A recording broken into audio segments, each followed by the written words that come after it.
The Senate will come to order. I ask everyone present to please rise and recite the Pledge of Allegiance.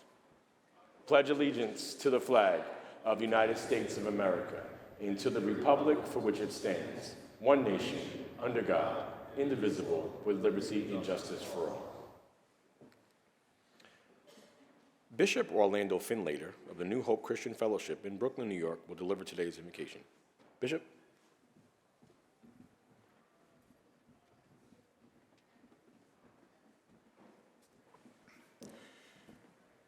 Let us pray.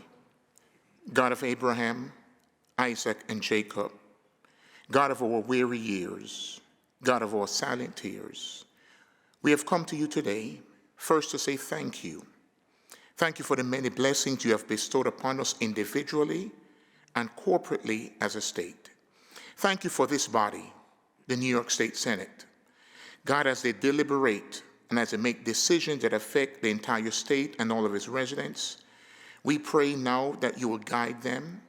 We ask God for wisdom, insight, a heart of compassion, and the ability to work together. Grant, O God, to this body a heart for the marginalized, the downtrodden, and the forgotten. Let every decision be fueled by love.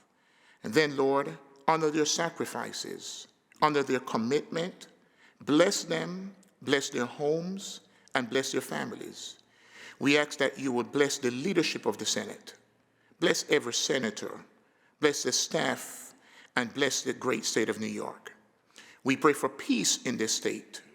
We pray for a season of prosperity for all New Yorkers. We ask, O God, that you grant mercy to us where we have fallen short. We pray this in respect to every faith tradition, but in my tradition, in the name of Jesus. Amen.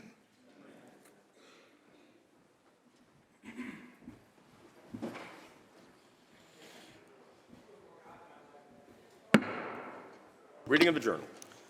In Senate, Monday, March 3rd, 2025, the Senate member pursuant to adjournment.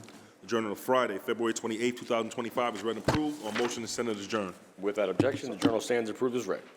Presentation of petitions, messages from the Assembly, messages from the Governor, reports of standing committees, reports of select committees, communications and reports with state offices, motions and resolutions. Senator Gianaris. Good afternoon, Mr. President. I move to adopt the resolution calendar with the exception of Resolution 439. All those in favor of adopting the resolution calendar with the exception of Resolution 439, please signify by saying aye. Aye. Opposed, nay. The resolution calendar is adopted. Senator Gianaris. There is a privilege resolution at the desk. Please take that up, read it in its entirety, and call on Leader Stuart Cousins.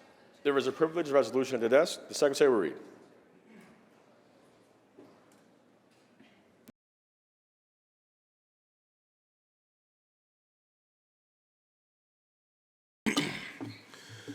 Resolution 441 by Senator Stuart Cousins, mourning the death of Dr. Hazel N. Dukes, distinguished citizen and devoted member of her community. Whereas it is the custom of this legislative body to pay tribute to citizens of the state of New York whose life work and civic endeavors serve to enhance the quality of life in their communities and in this great empire state. And whereas the members of this legislative body are deeply saddened by the passing of Dr. Hazel Nell Dukes on March 1st, 2025 at the age of 92. And wish to express their heartfelt condolences to her family, friends, colleagues, and the countless individuals whose lives she touched. And whereas Dr. Hazel Dukes was a trailblazing civil rights leader, a tireless advocate for racial and social justice, and a champion for equality, dedicating her life to uplifting marginalized communities and fighting for the rights of all people. And whereas, born in Montgomery, Alabama on March 17, 1932, to parents Alice and Edward Dukes, Hazel Dukes demonstrated an early passion for education and community service, attending Alabama State Teachers College, before pursuing studies in business administration at Nassau Community College, and later earning a bachelor's degree from Adelphi University in 1978. And whereas Dr. Hazel Dukes made history in 1966 as the first African-American to work at the Nassau County Attorney's Office, where she worked to promote equal access to justice and public resources. And whereas she was instrumental in the implementation of President Lyndon B. Johnson's Head Start program, which provided crucial early childhood education to underserved communities and helped countless children and families achieve better futures. And whereas Dr. Hazel Dukes held numerous leadership roles throughout her lifetime, including serving as the national president of the NAACP from 1989 to 1992, during which time she guided the organization through critical years of advocacy and reform and later serving for more than 4 decades as president of the NAACP New York State Conference. And whereas she was a fearless advocate for voting rights, fair housing, economic opportunity, and education, and in 1972, she played a historic role by seconding the presidential nomination of Shirley Chisholm, the first black woman to seek a major party's nomination for president of the United States. And whereas her advocacy continued into the 21st century, influencing President Joe Biden's decision to select a black woman as his running mate in 2020. And in 2023, she was awarded the NAACP's highest honor, the Spingarn Medal, presented by former Secretary of State Hillary Clinton in recognition of her extraordinary contributions. And whereas Dr. Hazel Dukes also led efforts in public administration, serving as president of the New York City Off-Track Betting Corporation and later founding Hazel N. Dukes and Associates, a consulting firm specializing in public policy, health, and diversity. And whereas she remained a steadfast leader in the NAACP National Board of Directors and countless other civic organizations, ensuring that future generations continue to fight for justice and equality. And whereas Dr. Hazel Dukes' commitment to education was further exemplified by her service as a trustee of the State University of New York and Stillman College, where she worked to expand educational opportunities for underrepresented communities. And whereas she was a devoted member of the Assembly of Prayer Baptist Church, where she served as an executive assistant to the pastor, was a member of the Board of Trustees, and taught adult Sunday school, demonstrating her deep faith and commitment to community service. And whereas Dr. Hazel Dukes received numerous accolades for her unwavering dedication, including the Ellis Island Medal of Honor, the YWCA City of New York John LaFarge Memorial Award for Interracial Justice, and the Guy R. Brewer Humanitarian Award, reflecting the profound impact of her work on both local and national levels. She was an active member of the Delta Sigma Theta Sorority Northern Manhattan Alumni Chapter and was selected to receive the sorority's Althea T.L. Simmons Social Action Award in August 2010. Dr. Dukes was incorporated in 2007 as a Pi Eta Kappa Fellow, and her biography has been selected for publication in many journals and directories including Fisk University Library, Minority Women Contribution, American Biographical Institute Personalities of Northeast, Who's Who Among American Women, and Who's Who Among Black Women. And whereas Dr. Hazel Dukes has shown outstanding commitment to education, leadership, and community service, she was awarded an honorary Doctor of Law degree from the City University of New York Law School at Queens College in 1990, an honorary Doctor of Humane Letters from Medgar Evers College in Brooklyn, New York in 2009, and a similar honor from Touro College of Osteopathic Medicine in Harlem, New York in 2012. Dr. Dukes has also held many leadership roles, including serving as the former president of the Metro Manhattan Links chapter and being appointed to the National Links NGO representative in 2010. Her contributions to higher education, including serving as a trustee for both the State University of New York and Stillman College. Additionally, she has been an advocate for social justice and public health through her involvement with the National Council of Negro Women Incorporated and the National Black Leadership Commission of AIDS Incorporated.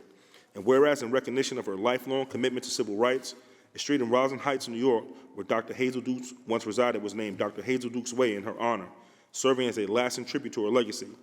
And whereas Dr. Hazel Dukes resided in Harlem, New York, where she continued her advocacy and commitment and community involvement until her passing.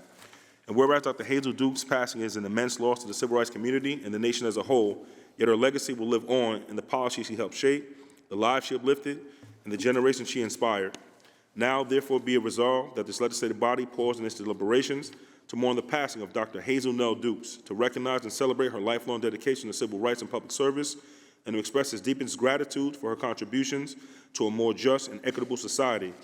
And be it further resolved that copies of this resolution, suitably engrossed, be transmitted to the family of Dr. Hazel Nell Dukes, the NAACP National Office, and the NAACP New York State Conference as a token of appreciation for her extraordinary work and enduring impact. Majority Leader Stewart Cousins on the resolution. Thank you so much, Mr. President.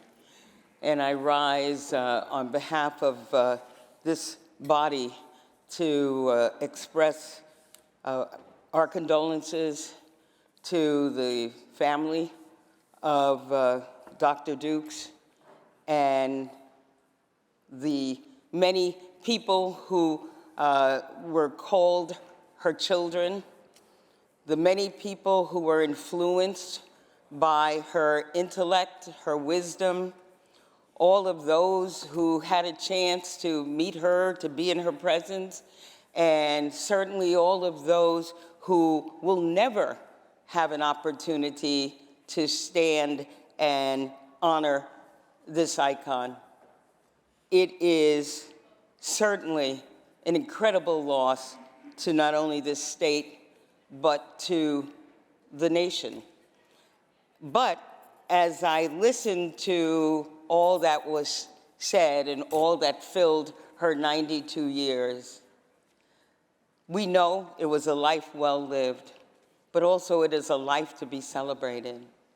There is no one who has ever seen or heard Dr. Dukes who was not influenced by her, who is not indelibly marked by her, by what she said and what she taught, how she lived, and how she believed in justice for everyone, and certainly put her body on the line, put all she had on the line to make sure that justice was achieved. And if she didn't achieve it, you knew that she would die trying.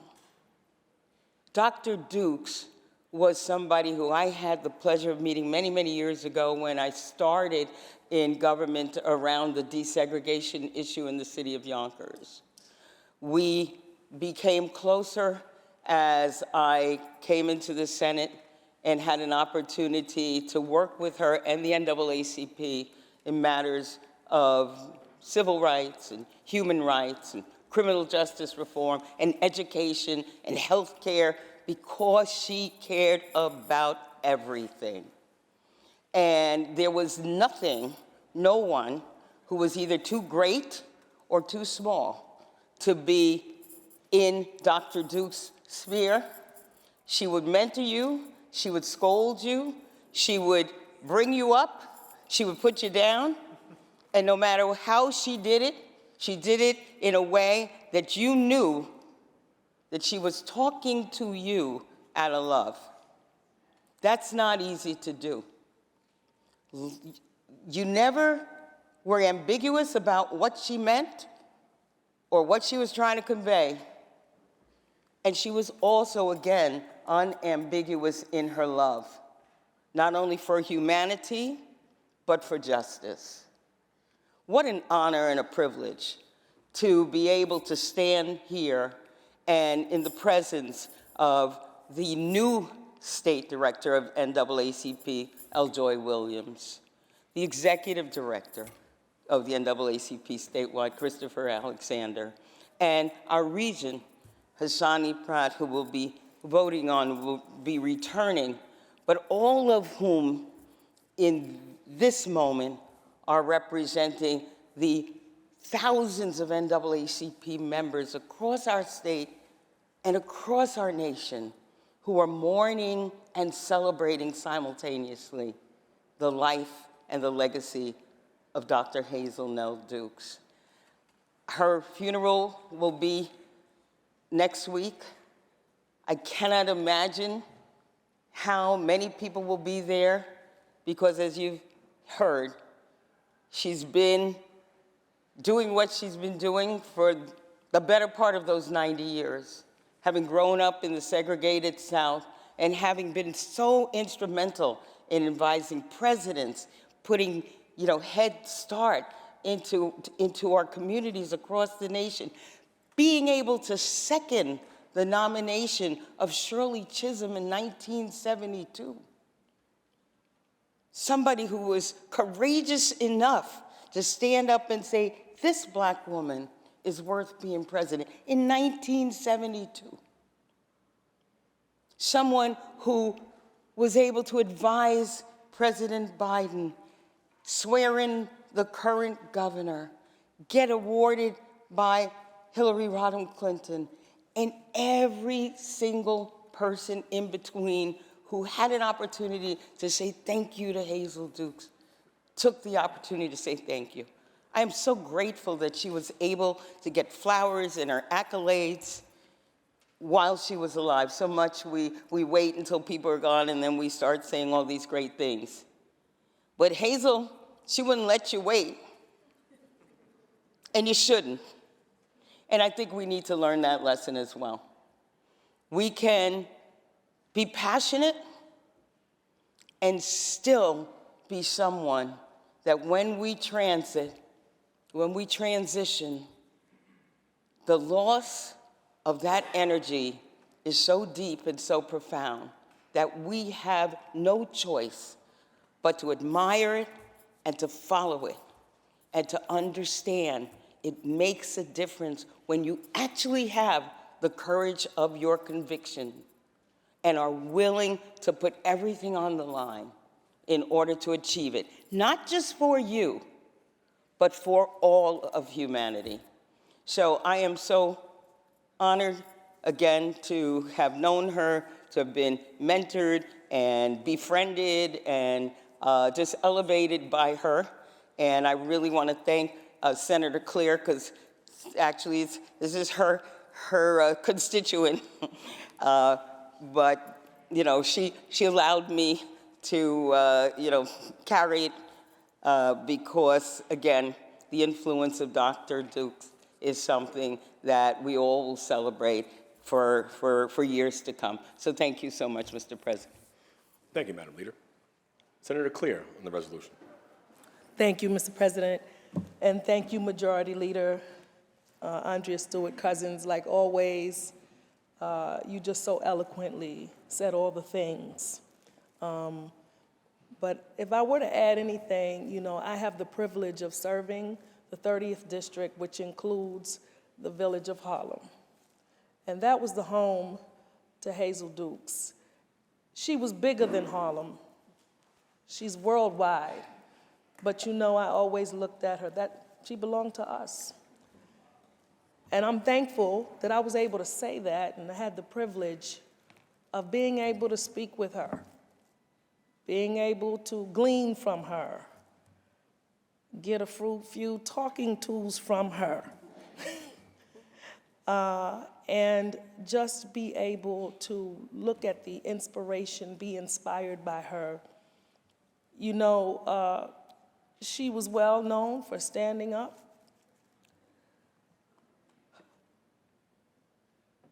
not backing down, staying the course, being her true self.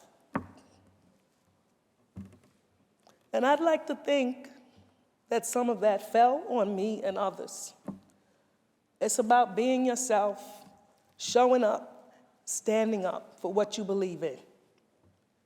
And that's what she did. She led with class. She led with distinction. She led with compassion, with grace, with strength, with fire, with fire. And I think we can all take some of that from her as a tribute to her. She served on my community board. Got to shout out my community board 10. That was her family. She led, she taught, and she just kept giving till the end. She gave and gave and gave. Everything, she left it here. So I'll say to everyone, including myself, there are no excuses. Hazel Dukes taught us, she showed us the way. Her greatest title she earned was Ma Dukes. And she was that to many of us in Harlem and beyond. May she rest in power and prestige. Rest in peace, Hazel Dukes.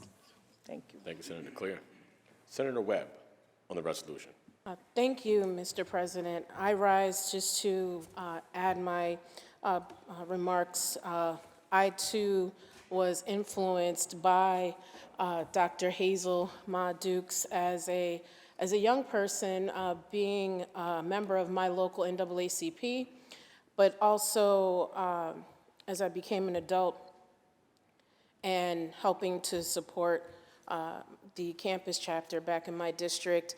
I had the opportunity to work with Dr. Dukes, and as it has been already shared, once you met her, you were forever changed, because she had this incredible ability to not only give you a lasting impression with her wit and most certainly her conviction, but she was someone that inspired you to do better, to stand up and be courageous and to fight for what is right. And that is not just simply civil rights, but what it means to be a member of our human family.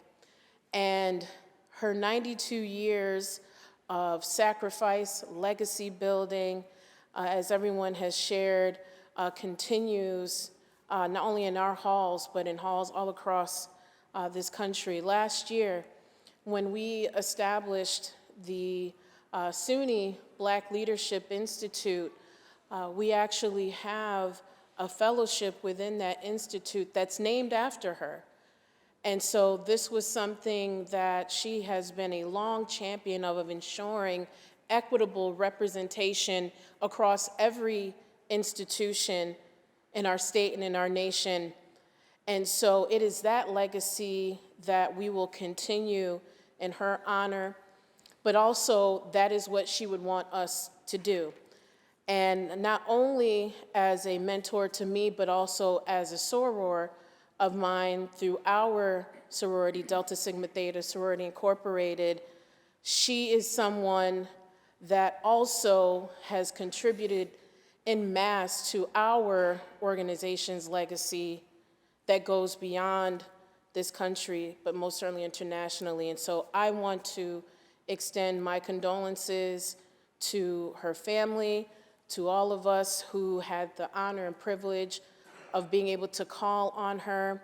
We knew that when you made that call, it was time for action because she was going to make sure that the work was done and that it was done well and that you were respected. And as we are lifting up Women's History Month, most certainly she embodies all of those things that we lift up and celebrate during this time of year. And so I want to thank our Senate Majority Leader for her leadership always, and for most certainly Senator Claire for bringing forward this important resolution. Thank you, Madam President. Thank you. Senator Bailey on the resolution. Thank you, Madam President. Madam Leader, thank you, as always, eloquent. Senator Claire, thank you for your words, and Senator Webb, and everybody, all of my colleagues who will, after me, say incredibly eloquent things about living history. We've read history books, we've learned about Black history, but when you've been able to be around and have actual meaningful conversation with someone who is a part of history, it's important to treasure that. It's important to commemorate that in these floors and places where, quite frankly, Madam President, folks like us weren't allowed here quite some time ago. When she started her life, the way that this chamber looked was a lot different.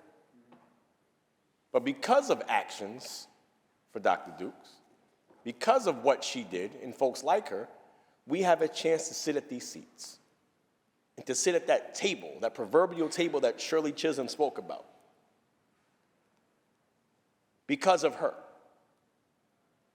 Generations after us, even if it's not a textbook or if it's a tablet, whatever it is, she's going to be in history books. We got a chance to get jewels from somebody who's going to be in history books. I think we should soak that in for a second.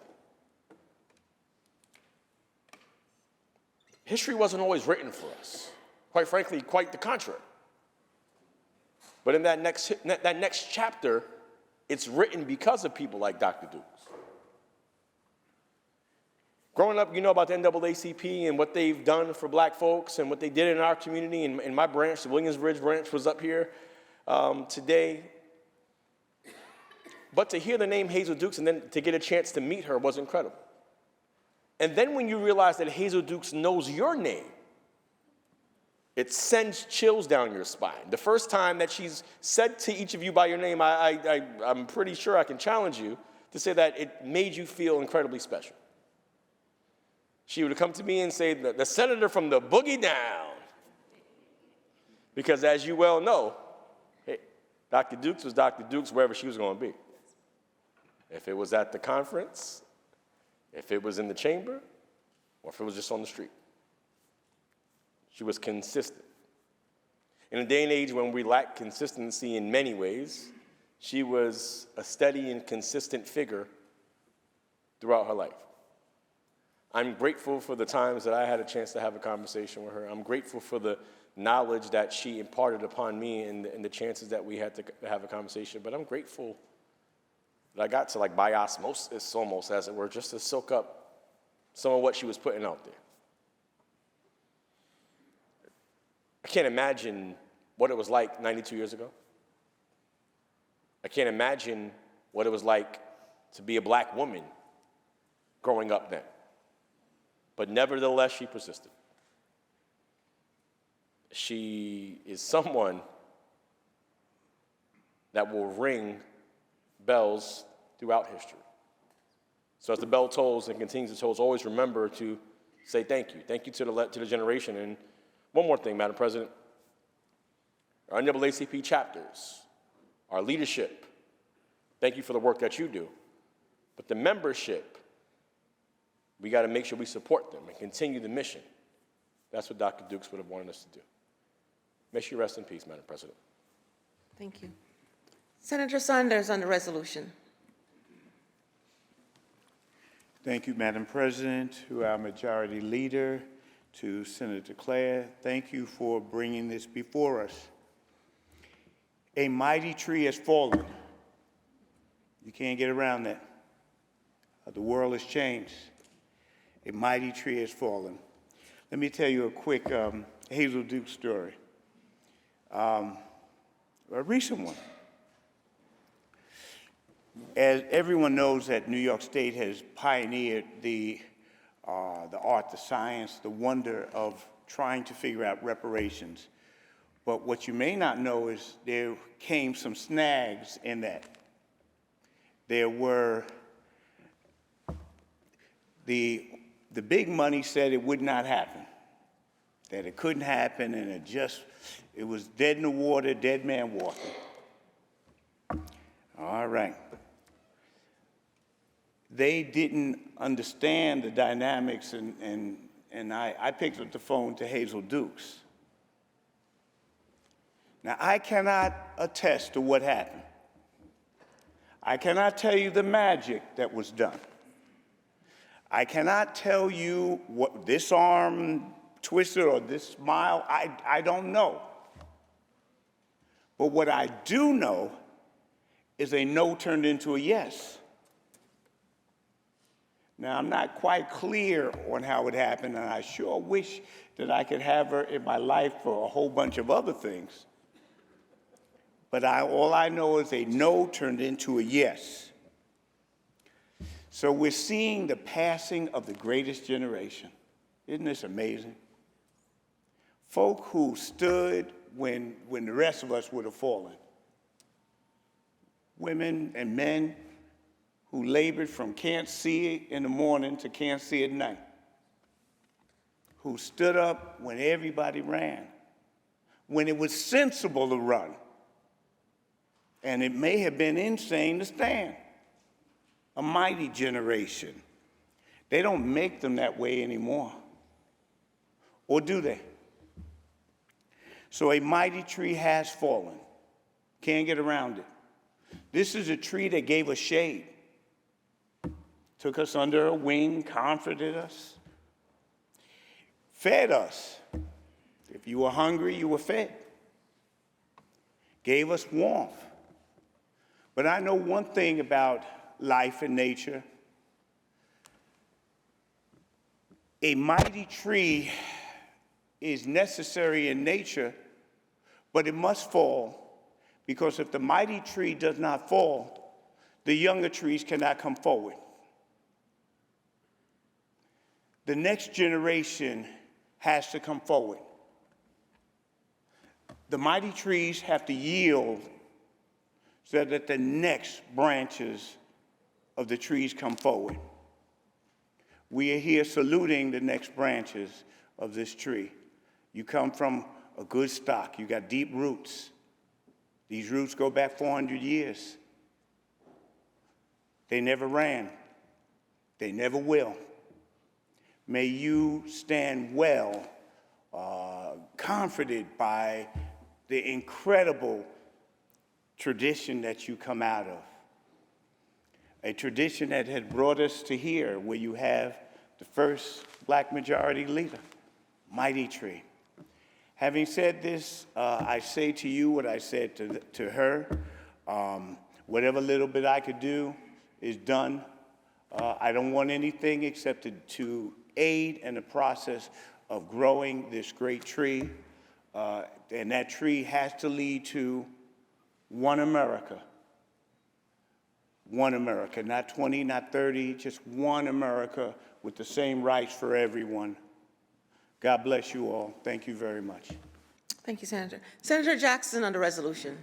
Thank you, Madam President, my colleagues, and to the Majority Leader and Cordell Clear. Thank you for bringing forward the resolution. And I just want to thank Dr. Hazel Dukes for her advocacy on behalf of all people, and especially the children. And when I was involved with the campaign for fiscal equity, CFE versus the state of New York, she was there and she supported the process of litigating this particular case. It took many, many years, but the bottom line, like you know and like she knew, is that education is the key to uplift all people. And it doesn't matter if you're Black or you're white or you're Hispanic or you're Asian, whether you're rich or you're poor, it's education. And Dr. Dukes has always been there as someone. So I rise now in her passing, but to thank her for being who she was and standing up for what's right. And that's what this is about. And that's why I'm committed as a state senator to continue to struggle to represent people and do the best that I can to make their lives better. And with that, to the family and friends, peace and blessings to you, and rest in peace, my dear mom, Hazel Dukes. Senator Brisport on the resolution. Thank you, Mr. President. I want to thank the leader for introducing this resolution, and also my colleague, Senator Clear. I want to reiterate what Senator Jackson just said about Dr. Hazel Dukes' commitment to uplifting children, and say one of my favorite memories of fighting alongside her was a couple years ago when there were proposed changes to the charter school cap, because I remember Dr. Dukes hearing that there may be a massive expansion in charter schools in New York City, and she wasn't having that. So she showed up in Albany to rally with us, and standing alongside her, I could feel the immense legacy that she emanated. It really made me wish I could have been there in the 60s fighting alongside her. But truly, when someone like Dr. Hazel Dukes devotes their entire life to uplifting children, and so many other things, but uplifting children is one way to uplift all of society, and I just gotta say, she has left incredibly large shoes that it will take all of us to fill. So thank you again for introducing this resolution. Senator Lieu on the resolution. Mr. President, I sit next to Senator Sanders. I listen to him all the time. Usually goes in one ear, out the other. But today, I was moved. You know, Sanders, you actually said something good. Be the last time. It was, he said that a mighty tree at some point has to fall so that the young trees can grow up and take over. And as much tribute has been paid to Ma Dukes, I want to say that we are in good hands with L. Joy Williams. I was there when Ma Dukes anointed her the leader of Brooklyn. And now she is that new young tree that is taking the place of Ma Dukes. Thank you, Mr. President. Senator Kruger on the resolution. So Hazel Dukes had an enormous impact on me in one day in my life. It was the late 1980s. Ted Kennedy, one of the good Kennedys, was coming to New York to revisit the tour of Robert Sr. on Hunger in America.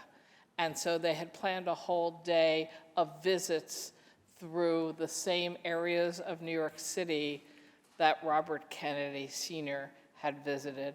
and Ted Kennedy was carrying an anti-hunger bill in Congress at the time.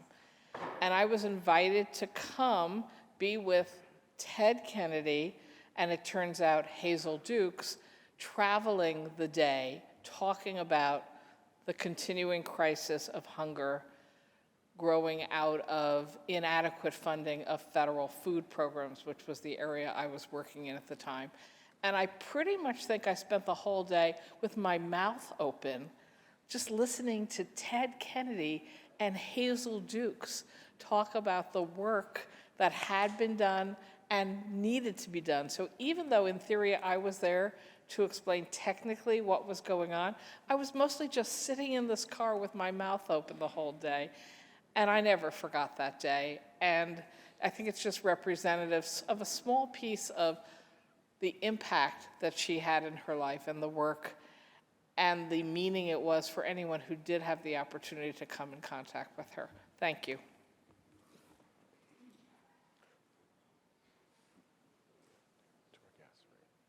To our guests, NAACP Leadership for the Future, I welcome you on behalf of the Senate. We extend to you all of the privileges and courtesies of this House. Please rise and be recognized.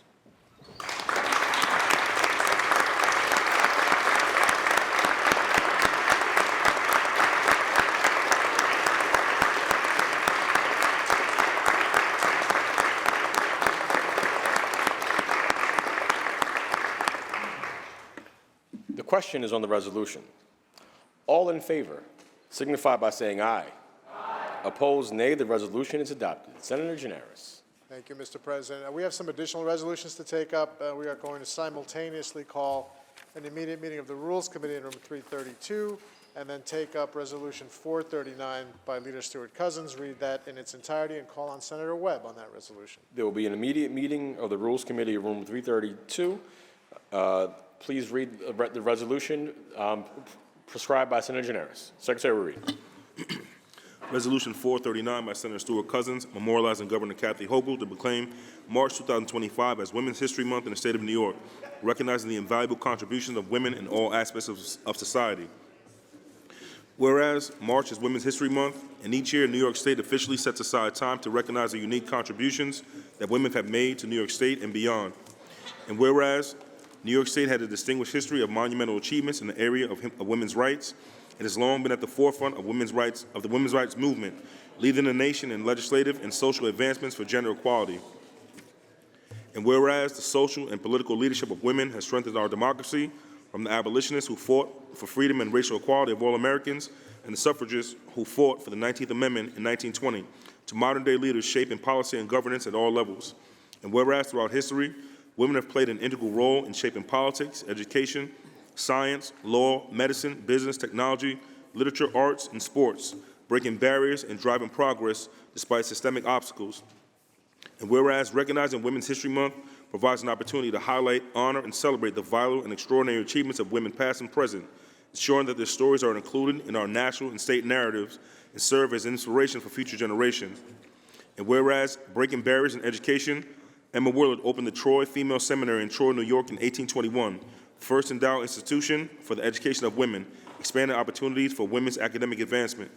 And whereas in 1848 in New York, the first Women's Rights Convention was held at Seneca Falls to secure for all women a number of civil rights, including the right to vote, access to education, property ownership, and legal rights.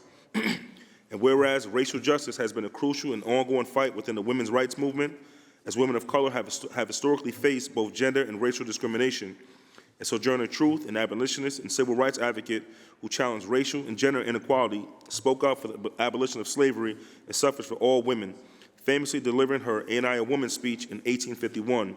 And Harriet Tubman, a courageous abolitionist, led enslaved individuals to freedom through the Underground Railroad during the 1850s and 60s, ultimately settling in Auburn, New York, where she continued her humanitarian work. And whereas pioneering advancements in education and medicine, Elizabeth Blackwell became the first woman in the United States to earn a medical degree in 1849 from Geneva Medical College in New York, paving the way for women in medicine. And Dr. Mary E. Walker, the first female United States surgeon in 1863, was awarded the Congressional Medal of Honor in 1865, becoming the only woman in U.S. history to receive this distinction. And whereas Belva Lockwood became the first woman to argue a case before the U.S. Supreme Court in 1880, advocating for women's rights in the legal profession. And whereas Ida B. Wells, a journalist, civil rights activist, and former resident of Brooklyn, fought for social, economic, and racial equality for African Americans and all women while co-founding the National Association for the Advancement of Colored People in 1909, highlighting the intersection of civil rights and women's rights. And whereas between 1911 and 1919, Madam C.J. Walker, an African-American entrepreneur and former resident of Harlem, became the first woman of any race to become a self-made millionaire due to the success of her hair care products and the Madam C.J. Walker Manufacturing Company. And furthermore, Madam C.J. Walker's mansion, Villa Lawario, located in Irvington, New York, is listed on the National Registry of Historic Places and stands as a symbol of optimism, perseverance, and the resilience of the American entrepreneurial spirit. And whereas in 1917, New York guaranteed women the right to vote in all elections, and in the following year, the first two women, Ida Sammis and Mary Lilly, were elected to the New York State Legislature and became the first women to then serve in 1919. And whereas Elizabeth Cady Stanton and soon-to-be Anthony were two of many women leading the campaign for women's suffrage throughout the mid to late 19th century, advocating for the right to vote, which culminated in the passage of the 19th Amendment in 1920. And Maud Wood Park became the first national president of the League of Women Voters in 1920, helping to establish an organization that continues to empower voters and defend democracy. And whereas Margaret Sanger, a pioneer in birth control education and advocacy, opened the first birth control clinic in the United States in Brooklyn in 1916, leading to the establishment of the Birth Control Clinical Research Bureau in New York City in 1923. And whereas Eleanor Roosevelt, a humanitarian and diplomat, served as the U.S. delegate to the United Nations from 1946 to 52, and played a pivotal role in drafting the Universal Declaration of Human Rights in 1948. And whereas Rhoda Fox Graves in 1934 became the first woman to be elected to the New York State Senate, she served from 1935 to 48, sitting in the 158th, 59th, 60th, 61st, 62nd, 63rd, 64th, 65th, and 66th New York State legislatures. And whereas in 1955, Bessie Buchanan was the first African-American woman to serve in the New York State legislature. And whereas Constance Baker Motley, a civil rights lawyer and first black woman elected to the New York State Senate in 1964, was appointed to the U.S. District of the Southern District of New York in January 1966 by President Lyndon B. Johnson, and was confirmed by the United States Senate in August 1966, making her the first black woman to serve as a federal judge in the U.S. And whereas in 1967, Muriel Siebert became the first woman to own a seat on the New York Stock Exchange, opening the door for women to gain positions of greater economic power. And whereas in 1968, New York State Assemblywoman Shirley Chisholm became the first black woman elected to Congress, and in 1972, she ran for President of the United States, another first for black women. And whereas in 1970, New York City was the site of the first women's strike for equality, in which 50,000 people marched for equal rights. And whereas in 1978, Olga Mendez became the first Puerto Rican woman to serve in the New York State Legislature. In 1983, New York State women legislators established a Legislative Women's Caucus to improve the participation of women in all areas of government, support issues that benefit women, and provide a network of support for women in the state legislature. And whereas Ruth Bader Ginsburg, a Brooklyn native, was a trailblazing attorney and jurist who dedicated her career to advancing gender equality and civil rights, and successfully argued landmark cases before the U.S. Supreme Court, challenging laws that discriminated on the basis of sex and laying the legal foundation for gender equity. In 1993, she made history as the second woman and the first Jewish woman to serve on the U.S. Supreme Court. And whereas in 1999, the Berkshire Conference of Women Historians was held to improve the status of women in history and in the historical professions. And whereas Hillary Rodham Clinton has been a trailblazer in American politics and public service in 2000, and she became the first woman elected as a U.S. Senator for New York. And whereas in 2007, Ellen Young was the first Asian American woman to serve in the New York State Legislature. And whereas in 2009, Sonia Sotomayor, a Bronx native, became the first Latina and the third woman appointed to the U.S. Supreme Court. And whereas New Yorker Edith Windsor fought to expand marriage equality in the United States prior to the Marriage Equality Act of New York, which became law in 2011. And whereas in 2015, New Yorker Loretta Elizabeth Lynch was appointed as Attorney General of the United States, becoming the first African-American woman to serve in this esteemed position. And whereas Avril Haines of New York City became the first woman to serve as the Director of National Intelligence on January 21, 2021. Furthermore, on January 26, 2021, Janet Yellen of Bay Ridge, Brooklyn became the first woman to serve as the U.S. Secretary of the Treasury. And whereas Brenda K. Sanders became the first woman to serve as Chief Judge of the U.S. District Court of the Northern District of New York in 2022, Nusrat Chowdhury became the first Muslim American woman and the first Bangladeshi American to serve as a U.S. District Judge in the Eastern District of New York in 2023. Meredith Vaca became the first Asian American woman to serve as judge of the Western District of New York in 2024. And whereas the New York Liberty won their first WNBA championship in 2024, marking a significant milestone in women's sports. And whereas currently 50% of statewide elected officials are women, a testament to the growing representation and leadership of women in New York State government.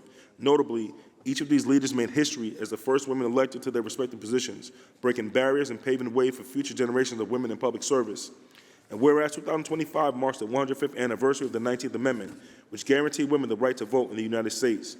And whereas today, 73 women serve in the New York State Legislature, 51 Assemblywomen and 22 senators holding leadership positions in both houses and bringing the diverse experiences of women into law and public policy.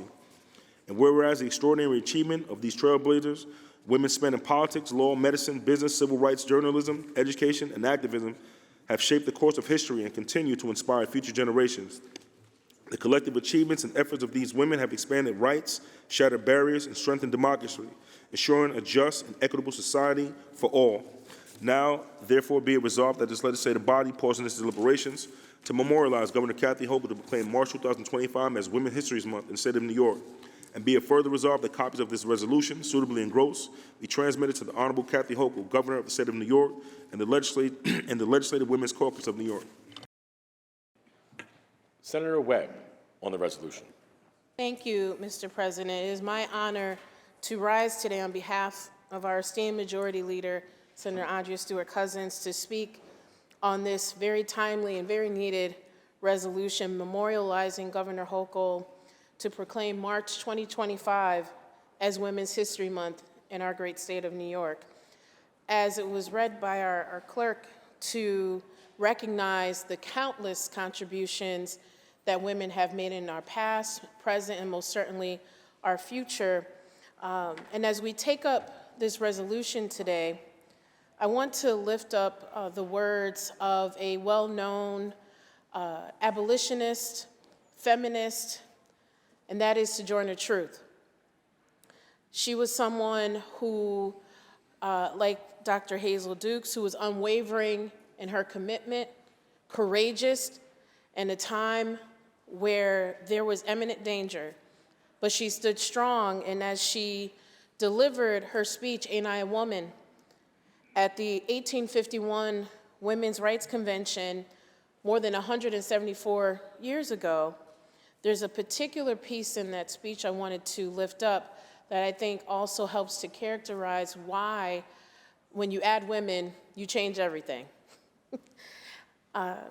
If the first woman God ever made was strong enough to turn the world upside down all alone, these women together ought to be able to turn it back and get it right side up. Now, all they're asking to do it, and the men better let them. The words of Sojourner Truth ring true today as we gather our collective strength to face new and continued challenges as a nation, most certainly as a state, and in our respective communities. Mr. President, as we pause today to recognize Women's History Month and to lift up the long and distinguished history of the women of New York, as it has been mentioned, this year marks the 105th anniversary of the 19th Amendment, which granted women the right to vote in the United States, and we know that women of color didn't see that right until many years later. We know that it is important that we lift up women like Susan B. Anthony and Elizabeth Cady Stanton, and we celebrate abolitionists like Sojourner Truth and Harriet Tubman, all the women of color past and present who continue fighting to ensure justice and dignity for all women. We celebrate trailblazers like Ida B. Wells, a journalist and civil rights activist who fought for social, economic, and racial equality for African Americans and all women, also while co-founding the NAACP in 1909. We also want to thank women who continue to break and shatter not only glass ceilings, but especially for women of color, those ceilings are often made of bricks.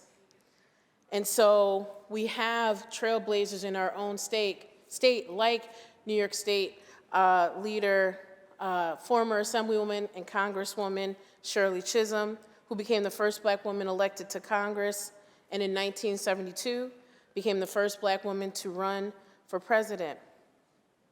We also recognize the history of women in this chamber. Most certainly, Mr. President, I was proud to be elected to this body 2 years ago as part of the first ever all-women class of senators ever in our state history. And we have the opportunity and the privilege to serve underneath the leadership of yet another trailblazer by our own majority leader, Senator Andrea Stewart-Cousins, who is the first Black woman to lead our respective legislative body.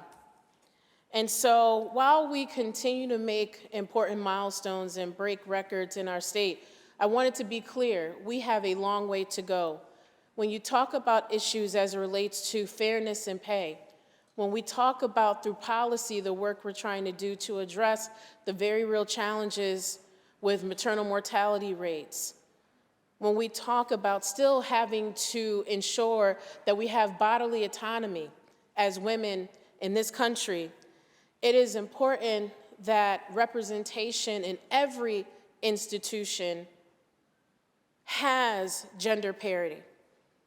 And so as we commemorate Women's History Month and we lift up these challenges, it is important that we think about the next generation of women leaders, that we are creating a legacy that they can carry this torch of change, of human change, and that, as it says in the saying that we all have heard, strong women, right?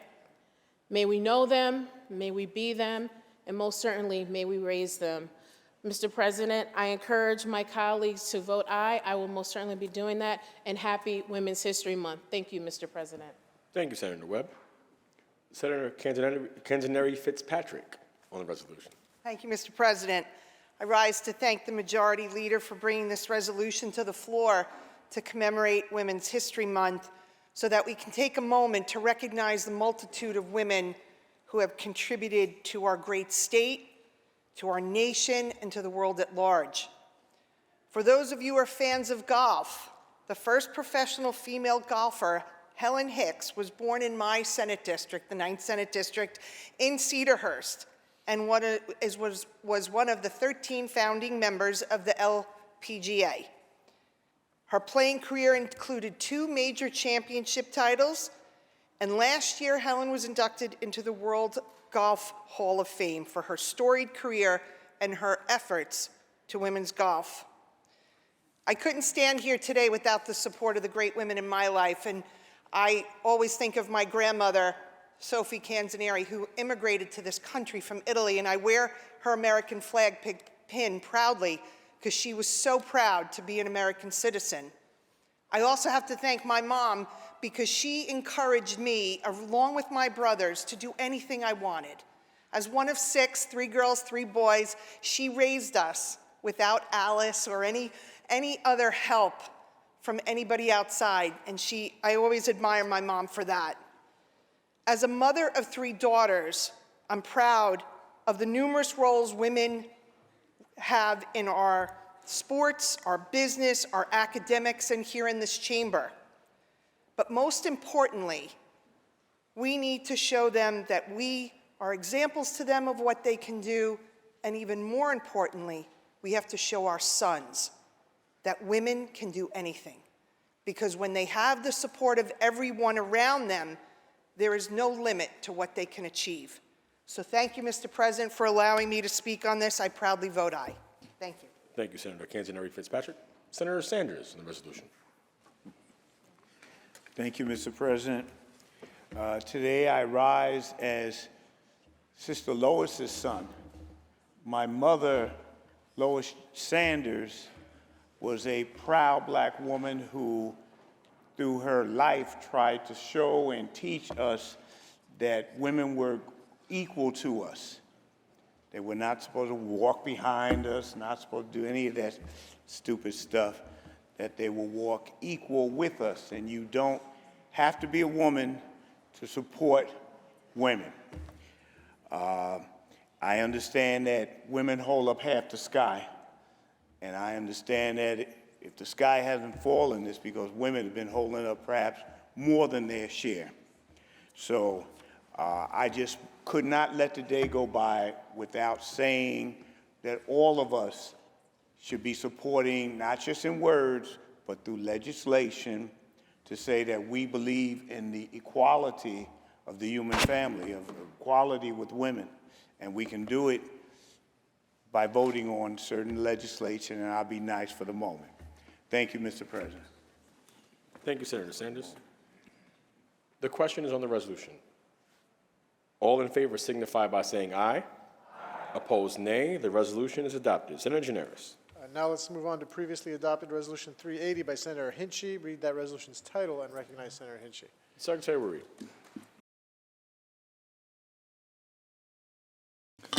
Resolution 380 by Senator Hinchey, memorializing Governor Kathy Hochul to proclaim February 15th through 22nd, 2025 as National FFA Organization Week in the state of New York. Senator Hinchey on the resolution. Thank you, Mr. President. New York FFA was first founded by a group of young farmers predating the establishment of the National FFA in 1928. Their mission was to prepare future generations for the challenges of feeding a growing population. Throughout its history, FFA has expanded into a program that helps students discover their talents, serve their communities, and gain leadership experience across a variety of pathways. These are our future teachers, chemists, environmental scientists, veterinarians, and overall our future leaders. This year is an incredibly special one, as it is New York FFA is celebrating its 100-year anniversary. New York FFA has seen significant growth in recent years. We actually had the Ag Commissioner come to our committee meeting today, who shared with us that New York is the fastest growing FFA state in the country. In fact, in 2016, Commissioner Ball challenged FFA to increase its numbers of charters across the state by 100. And as of last year, FFA reached that goal with 103 new chapters, totaling over 200 chapters across our state. That's 100 new chapters in time for 100 years. The FFA motto gives members 12 words to live by: learning to do, doing to learn, earning to live, and living to serve. To me, that is a beautiful encapsulation of what we want to inspire and how we want to inspire all of our future leaders. I'm incredibly proud that FFA is such a strong organization in New York, and I'm very proud to vote aye in this resolution. Thank you, Mr. President. Senator Borrello on the resolution. Thank you, Mr. President. I'd like to thank our sponsor, our chairwoman of the Ag Committee, for bringing this forward. The FFA is truly about the future of agriculture here in New York State. It is our young people getting involved in this organization that will ensure that agriculture remains strong here in New York State. And FFA is strong. As the chairwoman mentioned, it is growing here in New York State. Chapters are increasing. And this is truly a statewide organization. In fact, the largest chapter of the Future Farmers of America is in Queens. So that's a proud statement here, that this is truly a statewide organization. It is an organization that teaches leadership, strength, organization that is truly making sure that we have a future here, that we can feed New Yorkers for the long term with food grown right here in New York State. As we move ahead in this chamber, we should understand that we have a tremendous impact on agriculture here in New York State, and understand that the folks, the young people that make up our FFA chapters across the state are committing themselves to remaining here and being farmers and protecting the future of New York State's ability to feed itself. It's an important thing for them, and it's an important thing for us to remember. So we're here to celebrate FFA. Thank you all for that support, and God bless those who grow our food. No farms, no food. Thank you, Mr. President. Senator Oberacker on the resolution. Thank you, Mr. President. Mr. President, on the 8th day, God looked down on this planned paradise, and he said, I need a caretaker. So God made a farmer. God said, I need somebody willing to get up before dawn, milk cows, work all day in the fields, milk cows again, eat supper, then go down and stay past midnight at the meeting of the local school board. So God, Mr. President, gave me a son. God said, I need somebody strong enough to clear the trees, have heave bales, yet gentle enough to tame lambs, wean pigs, tend the pink-combed pullets, and who will stop his mower for an hour to splint the broken leg of a meadowlark. So God, Mr. President, gave me a son. Mr. President, if we had somebody to plow deep, straight, not cut corners, somebody to seed, weed, feed, breed, rake, and disc, and plow, and plant, and tie the fleece and strain the milk and replenish the self-feeder and finish a hard day's work with a 5-mile drive to church, somebody who would be willing to bail a family together with the soft, strong bonds of sharing, who would laugh, and then sigh, and then reply with smiling eyes when his son says he wants to spend his life doing what his dad does. So, Mr. President, God gave me 2 grandsons. And if there were ever 2 truer future farmers of America, it's 2 grandsons. So, Mr. President, and I would like to thank our Chair of Agriculture for bringing this resolution forward, and I proudly, as a farmer myself, vote aye. Thank you, Mr. President. The resolution was adopted on February 25th. Senator Gianaris. Mr. President, the sponsors of the various resolutions we took up today would like to open them for co-sponsorship. The resolution is open for co-sponsorship. Should you choose not to be a co-sponsor, please notify the desk. Senator Gianaris. Mr. President, there's a privilege resolution at the desk. Please take that up, read its title, and recognize Senator Mayer on that resolution. Secretary will read. Resolution 438 by Senator Mayer, concurrent resolution of the Senate and Assembly providing for the election of 8 regents of the University of the State of New York. Senator Mayer on the privilege resolution. Thank you, Mr. President, and it's truly my honor to rise in support of this resolution as the sponsor, together with my colleague, Senator Stavisky, Chair of the Higher Education Committee in the Senate. This is the resolution that we do here in the Senate, as well as the Assembly does at the same time, providing for the election of 8 regents, and I do want to speak both about the process and the names of those we are electing. First place, we continue to have a robust interview process where people who are interested in these positions came forward, were interviewed by a bipartisan group of members of the Senate and Assembly. We spent a good deal of time asking tough questions and getting good answers. And we commend all those who came forward to volunteer for this incredibly important task as serving as a regent of the University of the State of New York, not only with responsibility for the education of our younger children from kindergarten through 12th grade, but of many issues that involve the professions and higher ed. And we're very, very fortunate to have a distinguished group that we elect here today. I want to go through that who we are either re-electing or suggesting as new regents for the 2nd Judicial District, which is Kings County in the city of New York, Hassani Prats of the County of Kings to be re-elected regent of the University of the State of New York for a term of 5 years. Dr. Roger P. Catania of the County of Essex to be re-elected regent for a term of 5 years, and the County of Essex is in the 4th Judicial District, which includes Clinton, Essex, Franklin, Fulton, Hamilton, Montgomery, Saratoga, Schenectady, St. Lawrence, Warren, and Washington counties. And in the 8th Judicial District, which includes Allegheny, Cattaraugus, Chautauqua, Erie, Genesee, Niagara, Orleans, and Wyoming County, we are appointing Keith Wiley of the County of Erie to be elected as regent for the 8th Judicial District. And for the 9th Judicial District, for the counties of Dutchess, Orange, Putnam, Rockland, and Westchester, we are re-electing the current regent, Dr. Francis G. Wills, to serve for a term of 5 years.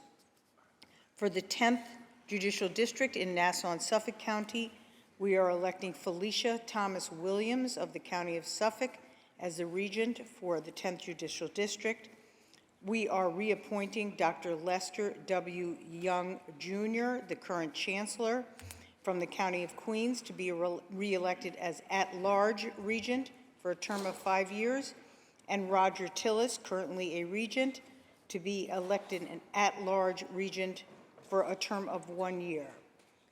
All of these individuals give of their time, give of their energy, give of their experience to help work with us to craft constructive ways to deal with the challenges of education and the professions in New York State. We are fortunate to have them be willing to come forward. We look forward to their hard work. We look forward to engaging with them when we agree and disagree. But as a state, we're incredibly fortunate to have these individuals be willing to achieve and take on these responsibilities and to serve on the Board of Regents. So I encourage all my colleagues to vote aye on this resolution, and I'm very, very honored to be the sponsor of this resolution. Thank you. Senator Stavisky on the resolution. Thank you, Mr. President and Senator Mayer. It's interesting when people hear the term regents, they assume it's an exam. But it's not. It's much more than that. There are 17 people with the title regents, and we are electing 8 of them today. But the regents, interestingly, they go back to our colonial period. And I love to cite one of the most famous regents was Alexander Hamilton. He was, I guess, in the room where it all happened originally. And the regents are unique.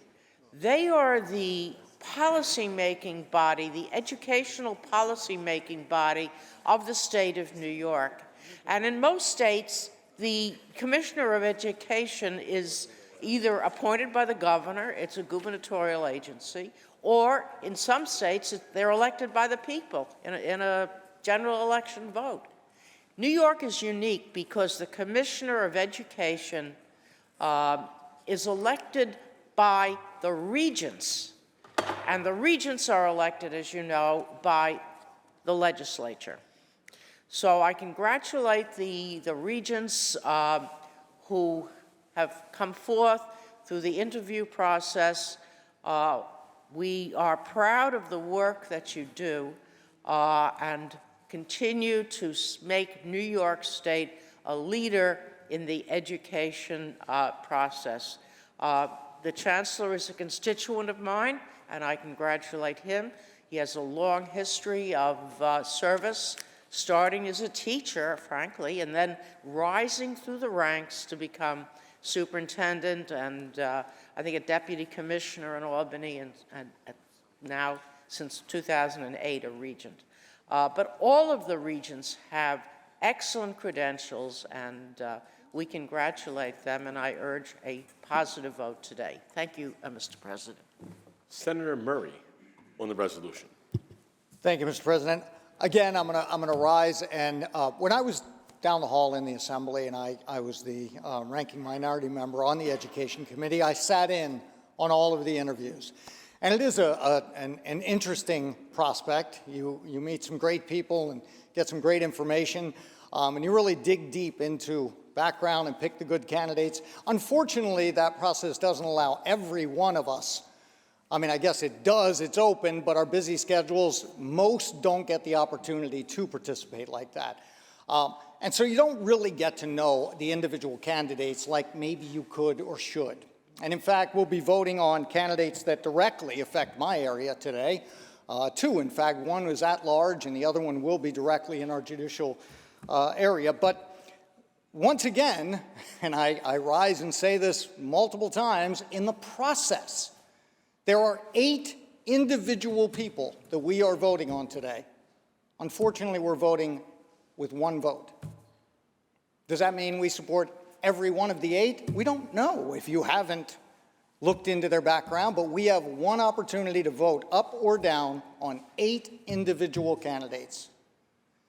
I think the process is not good. I think we should have the opportunity to vote up and down on each individual candidate based on each individual candidate's merits.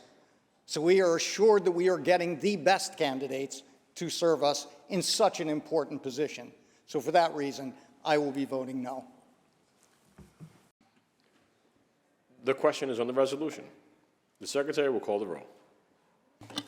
Addabbo, Gianaris Kruger, Ort, Sewell Cousins, White.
Announce the result. In relation to the resolution, those senators voted in the negative are Senators Ashby, Morello, Kinsella Fitzpatrick, Chan, Galvin, Griffo, Helming, Lanza, Matera, Murray, Oberacker, O'Mara, Ort, Palumbo, Rhodes, Steck, Tedisco, Walzek, Weber, and White.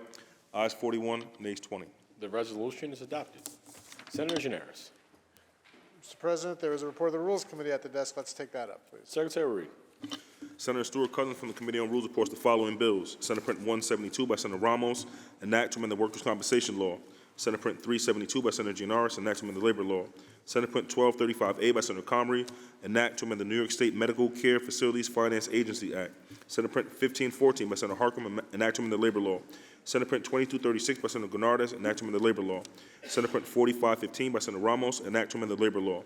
Senate Print 4587 by Senator Mayer, an act to amend the Education Law. Senate Print 5442 by Senator Kruger, an act to amend the State Finance Law.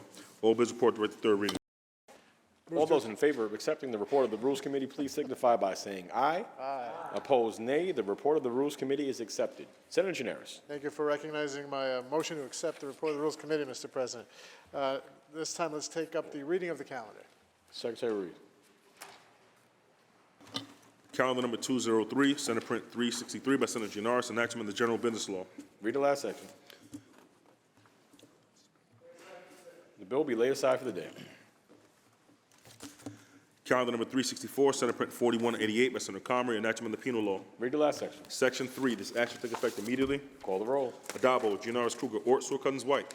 Announce the results. Ayes 61. The bill is passed.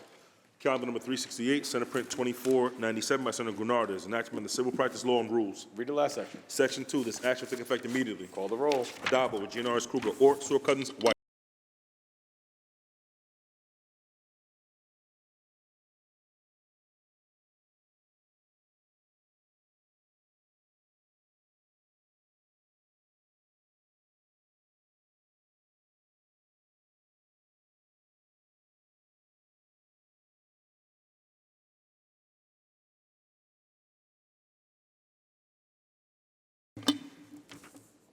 Announce the results. In relation to calendar 368, those senators voted in the negative are Senators Borrello, Kinsella Fitzpatrick, Chan, Lanza, Rhodes, Tedisco, and White.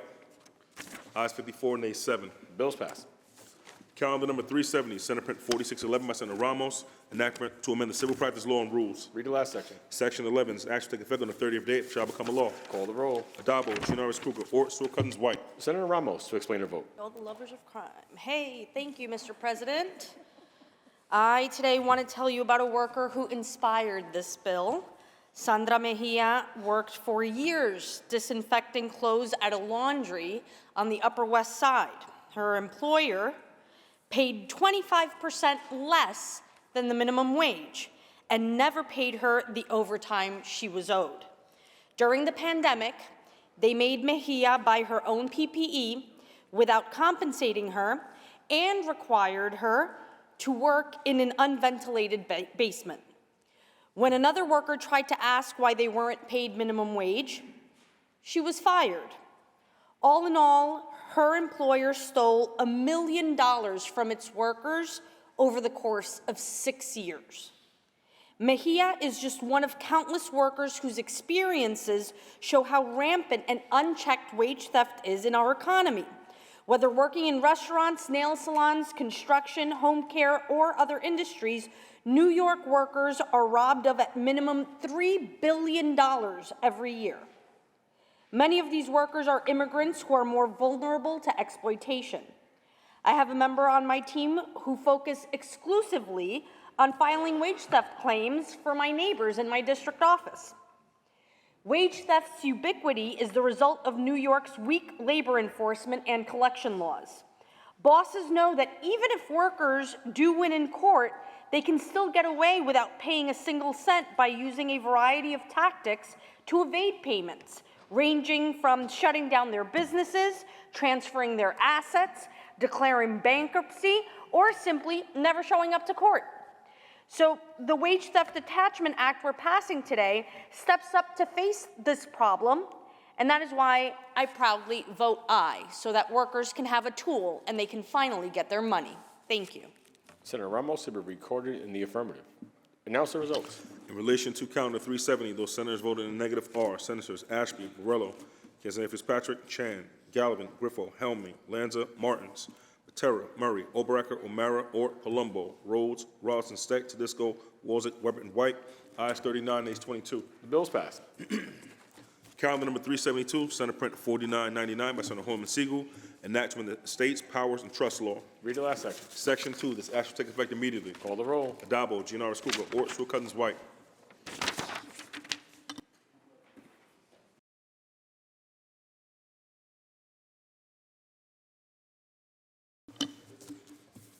Announce the results. In relation to calendar 372, those senators voted in the negative are Senators Martins, Rhodes, and White. Ayes 58, nays 3. Bill's passed. Calendar number 374, Senate Print 1678 by Senator C. Ryan, an act to authorize the Board of Trustees of the Village of East Syracuse to permit that the Office of Village Justice may be held by a non-resident. Read the last section. Section 2, this act shall take effect immediately. Call the roll. Addabbo, Giannaris Kruger, Ort, Stewart-Cousins, White. Announce the results. Ayes 61. Bill's passed. Calendar number 376, Senate Print 4483 by Senator Mayer, enactment of the Village Law. Read the last section. Section 2, this act shall take effect immediately. Call the roll. Addabbo, Giannaris Kruger, Ort, Stewart-Cousins, White. Announce the results. Ayes 61. Bill's passed.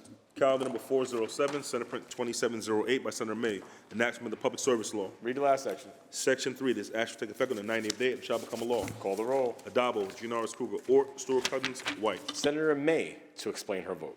Thank you, Mr. President. As we see a lot of economic development in this state, as we see transitions of buildings and transportation to using more efficient electric energy, we are also seeing pressure on the electric grid to be able to transmit the amount of energy that we need. And it turns out that the solutions are not all big, expensive, new grid infrastructure, but there are actually solutions that come from just technical efficiencies in the grid system itself. If you can move electrons faster, if you are testing the temperature of different parts of the grid system, you can make a lot of really dramatic increases in efficiency on the grid with just very clever sensors and other technical interventions. And so I'm excited that we in New York are passing this bill to help us take those kinds of measures that are smart, they are cost-effective, and they are truly efficient and can make our whole grid system more efficient. So I'm grateful that this bill has come for a vote, and I vote aye. Senator Macy will record in the affirmative. Announce the results. In relation to calendar 407, those senators voted in the negative are Senators Griffo, Lanza, Martins, Oberacker, and Steck. Ayes 56, nays 5. Bills passed. There is substitution at the desk. The Secretary will read. Senator Gonzalez moves to discharge from the Committee on Elections Assembly Bill number 5834 is substituted for the identical Senate Bill 5101, third reading calendar 412. Substitution so ordered. The Secretary will read. Calendar number 412, Assembly number 5834 by Assembly Member Walker, an act to amend the election law. Read the last section. Section 2, this act shall take effect immediately. Call the roll. Adabo, Janoris Kruger, Ort, Stewart Cousins, White.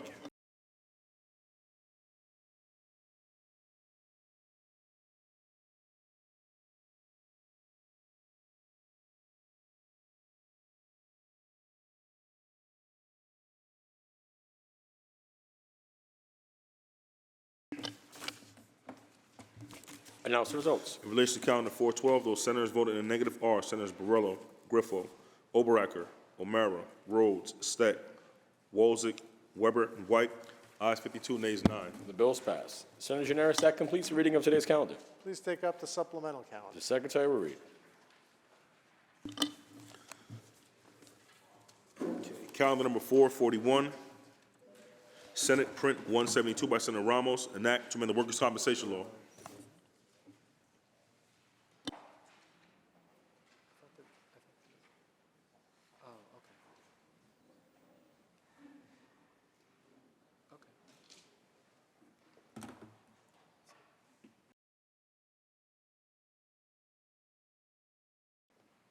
Read the last section. Section 17, this act shall take effect immediately. Call the roll. Adabo, Janoris Kruger, Ort, Stewart Cousins, White. Senator Mayer to explain her vote. Thank you, Mr. President, and a special thank you to Senator Ramos for her leadership on this bill. This bill is incredibly important because it provides urgently needed reforms to the TDI system in our state, but also it includes a provision that will provide families with paid leave following a stillbirth. In New York, 3,000 families experience a stillbirth every year, and unfortunately, 1 in 4 families know the pain of child loss, and yet these parents are ineligible for New York's program.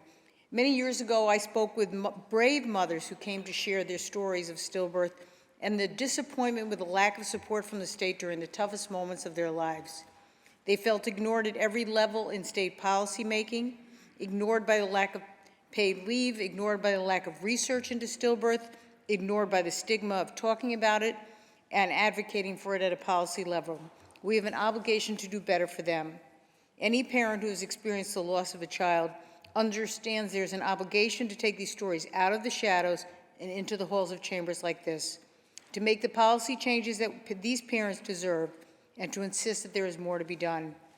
I'm pleased to be voting yes on this bill. Again, thank you to Senator Ramos for her leadership, and thank you to the brave advocates, the women who have come forward to make sure this issue is addressed. I vote aye. Senator Mayer to be recorded in the affirmative. Senator Borrello to explain his vote. Thank you, Mr. President. We continue to burden our small businesses here in New York State with more and more costs, and TDI here is now going to go up a whopping 600% over the course of 4 years. For those of you that don't know, temporary disability is for an injury, not an injury you sustain at work, but rather a sickness that is not work-related. So this is an insurance policy, like any other insurance policy. We don't mandate that businesses pay for car insurance or anything else, but we're going to mandate this and this increase. 60% of that premium is paid by the business, 40% by the employees. With this massive increase, many small business organizations and advocates like NFIB are certain this is going to increase those that are participating in the program, and in some cases, in questionable manner. We continue to drive businesses out of New York State, employers. You know, the problem is that this is continuing to burden and put really a heavy pressure on the people that really employ the most people here in New York State, and that's New York small businesses. A 600% increase in this cost is going to be yet another reason to drive a business out of New York or out of business altogether. So I can't support this bill. You know, it's easy to spend somebody else's money, The problem here in New York State is we're starting to run out of other people's money. We're seeing that in the declining revenue, in income tax, and all other taxes, sales tax, payroll taxes, you name it. We have to stop this, and this is just one more unnecessary burden on New York State businesses. Thank you. Senator Borrello to be recorded in the negative. Senator Ramos will explain her vote. You know, Mr. President, heaven forbid that a small business owner care about its workers. If there's anything we hear from small businesses right now is that they're dealing with heavy turnover, and we need more incentives, not less, in order to help our small businesses be able to retain their workforce. This is why the small business majority came out in favor of a temporary disability reform. It's because the increase is coming from a lack of movement since 1989, when the insurance was set at $170 per week. In 2025, it's impossible for anybody to get by on $170 a week. I don't think that's even what we spend on lunch within a week, much less being able to keep up with the cost of living. I mean, had you wanted the increase to be much more modest, perhaps when the other side of the aisle was in charge of this chamber, they could have cared to make some improvement in order to help our workers. But that is unfortunately not true. So now here we are, being able to bring stakeholders together and make this monumental change in order to help our workers. I mean, imagine trying to navigate a cancer diagnosis or ALS, or experiencing a stillbirth or a mental health crisis while losing your wages and only taking $170 per month. What you're doing is driving workers further into poverty, and then you're going to need a whole other set of services in order to help that worker and that family get by. But that other side of the aisle won't vote for that either. They just want workers to die, essentially. So, in February of 2023, A Better Balance issued a report with recommendations for the modernization of New York's TDI program, many of which are covered in this bill. The report explains that the TDI system, as it currently stands, is deficient in its ability to support veterans and military families, women, New Yorkers with disabilities and long COVID, and New Yorkers dealing with substance abuse issues. It's inhumane. It's contrary to the interest of public health. It's in direct conflict with our efforts to fight poverty and help New Yorkers find stability in this turbulent world. I want to thank all of the advocates, so many of them, from NYCLU to A Better Balance, and many others who shared their stories about their efforts to heal while facing extreme financial stress, who bravely told personal stories about the most vulnerable time in their lives and helped us advocate to bring this bill to the floor. The work continues to patch the holes in the safety net, and I proudly vote aye, Mr. President. Senator Ramos to be recorded in the affirmative. Senator Martins to explain his vote. Thank you, Mr. President. I rise to support this bill as I have in the past, but I rise also to point out what everyone in this chamber should realize, that this side of the aisle, the side of the aisle that I stand on and stand in, has not been in the majority in this chamber for now 7 years.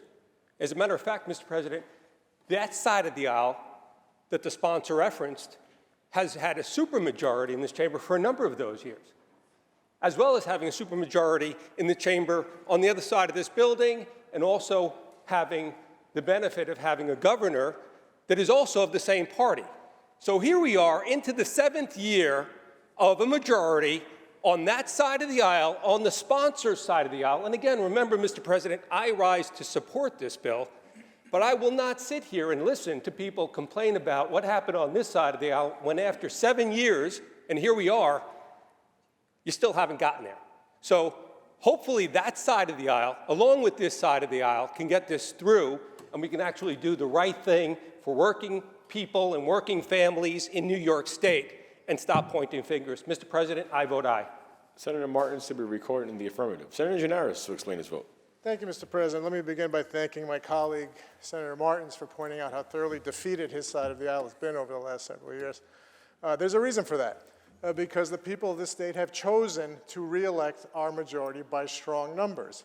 And part of the reason for that is it has taken us quite some time to unravel the tremendous damage that has been done to this state under the leadership of the other side of the aisle, which prior to the last 7 years had the majority for almost a century, for the most part, including, I know, the landmark achievement that Senator Martin supported of Tier 6, which we have been trying to peel apart for the last several years. And we have already taken steps to do that. So I don't need to be lectured by Senator Martins. I served in the minority here for longer than I've served in the majority. So I know what it was like when he and his colleagues were governing.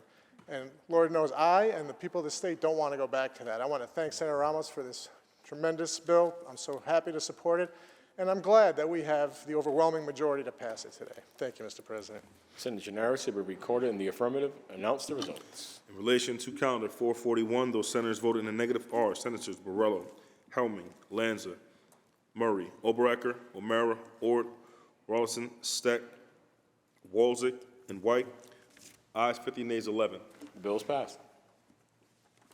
Calendar number 442, Senate Print 372 by Senator Gianaris, enactment of the labor law. Read the last section. Section 3, this act shall take effect immediately. Call the roll. Adabo, Gianaris Kruger, Ort, Stewart Cousins, White.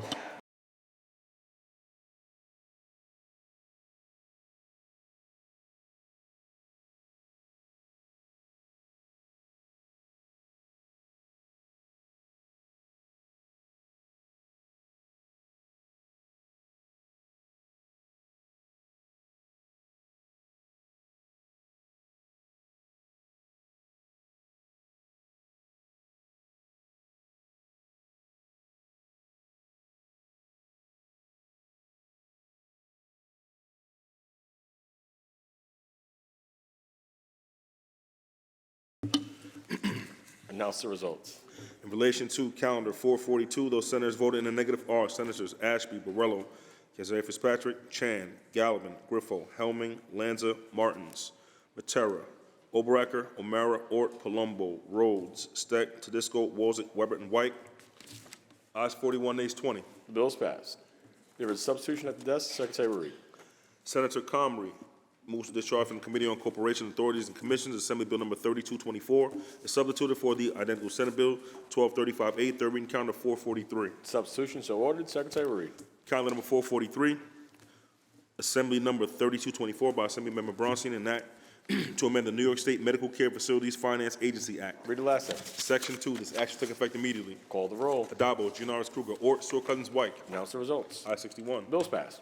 Calendar number 444, Senate Print 1514 by Senator Harkman, enactment of the labor law. Read the last section. Section 2, this act shall take effect on the 180th day, it shall become a law. Call the roll. Adabo, Gianaris Kruger, Ort, Stewart Cousins, White. Announce the results. Ayes 61. The bill's passed. Calendar number 445, Senate Print 2236 by Senator Gunardes, enactment of the labor law. Read the last section. Section 6, this act shall take effect immediately. Call the roll. Adabo, Gianaris Kruger, Ort, Stewart Cousins, White. Announce the results. Ayes 61. The bill's passed. Calendar number 446, Senate Print 4515 by Senator Ramos, enactment of the labor law. Read the last section. Section 2, this act shall take effect immediately. Call the roll. Adabo, Gianaris Kruger, Ort, Stewart Cousins, White. Senator Ramos to explain her vote. Thank you, Mr. President. You know, Black History Month just ended, and now we're in Women's History Month. So it's only appropriate to celebrate a labor and civil rights leader who inspired this bill. Dr. Martin Luther King had a neighbor whose name was Dorothy Lee Bolden. She was a domestic worker in Atlanta, Georgia, and had been a domestic worker since the age of 9 years old. With the encouragement of her neighbor, Dr. King, Dorothy began to organize nannies, housekeepers, and elder care providers to make demands of their employers. Domestic workers, like farm workers, are some of the original excluded workers. These sectors are explicitly carved out of the National Labor Relations Act and the Fair Labor Standards Act. This workforce, made up predominantly of Black and immigrant women, make the rest of our economy possible by providing the care work needed to allow the rest of us to go to work. In 1968, Mrs. Bolden founded the National Domestic Workers Union of America, which eventually represented more than 30,000 domestic workers in 10 cities and was the longest surviving union of domestic workers throughout the United States. Organizing domestic workers is a unique challenge. Their employer's home is their workplace where a union organizer cannot reach them and where they are isolated from the company of coworkers that they may organize with. Dorothy Bolden solved this problem using tactics she learned in the civil rights movement. She used public transit. The shared bus rides that domestic workers would take from their neighborhoods to their employers' neighborhoods became an organizing meeting. Like any good union organizer, Dorothy knew you have to meet people where they are, sometimes quite literally. She would ride the bus for hours sitting next to domestic workers, striking up conversations and registering them to vote. Public transit became her union hall. In 2010, New York became the first state to win a domestic workers' Bill of Rights, and today this body is passing my bill to grant domestic workers across the state the security of paid sick leave. And I thank my colleagues who are voting for this because we are correcting a deep injustice, a historical injustice, and one of the last vestiges of Jim Crow in our state. Thank you, Mr. President. Senator Ramos will be recorded in the affirmative. Announce the results. In relation to calendar 446, those senators voted in the negative are Senators Ashby, Borrello, Kanzani Fitzpatrick, Chan, Gallivan, Griffo, Helming, Lanza, Martins, Matera, Oberacker, O'Mara, Ort, Palumbo, Rhodes, Rollison, Steck, Tedisco, Walzek, Weber, and White. Ayes 40, nays 21. The bill's passed. There is a substitution at the desk. Secretary will read. Senator Kruger moves to discharge from the Committee on Rules Assembly Bill number 5833, is substituted for the identical Senate Bill 5442, third reading calendar 448. Substitution so ordered. Secretary will read. Calendar number 448, Assembly number 5833 by Assembly Member Pretlow, enactment of State Finance Law. Read the last section. Section 2, this action take effect immediately. Call the roll. Adabo, Gianaris Kruger, Ort, Shaw Cousins White. Announce the results. Ayes 61. The bill's passed. Senator Gianaris, that completes the reading of today's supplemental calendar. Is there any further business at the desk? There is no further business at the I desk. move to adjourn until tomorrow, Wednesday, March 5th at 12 noon. On motion, the Senate stands adjourned until Tuesday, March 5th at 12 p.m. And even though he's a Net and a Yankee fan, happy birthday, Dad.